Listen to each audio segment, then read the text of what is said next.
বিজ্ঞানী জগদীশচন্দ্র বসু, এনার প্রয়াণ দিবস উদযাপন করছো তোমরা। প্রয়াত হয়েছিলেন তোমাদের কি বলেছি 23শে নভেম্বর তারিখে, তাই তো? আবার আগামী 30শে নভেম্বর কিন্তু এনার জন্মদিন, আর মারা গেছেন 23শে নভেম্বর তারিখে। আমাদের বাঙালি বিজ্ঞানী, তিনি প্রথম আবিষ্কার করেছিলেন কি যে গাছেরও প্রাণ আছে, এই জন্য তিনি একটা যন্ত্র আবিষ্কার করেছিলেন টেস্টোগ্রাফ।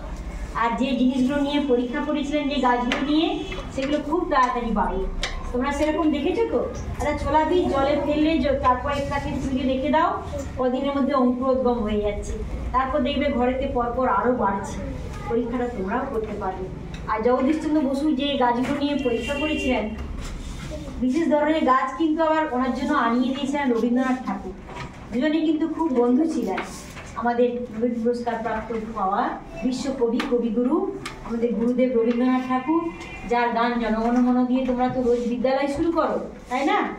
আর এই যে জগদীশচন্দ্র বসু, দুজনে অভিন্ন হৃদয় বন্ধু ছিলেন, এবং এনার গবেষণার জন্য আমাদের বিশ্বকবি রবীন্দ্রনাথ ঠাকুর সারা জীবন চেষ্টা করে গেছেন তিনি যাতে বিবেকে থেকে তার গবেষণার কাজ চালিয়ে যেতে পারে।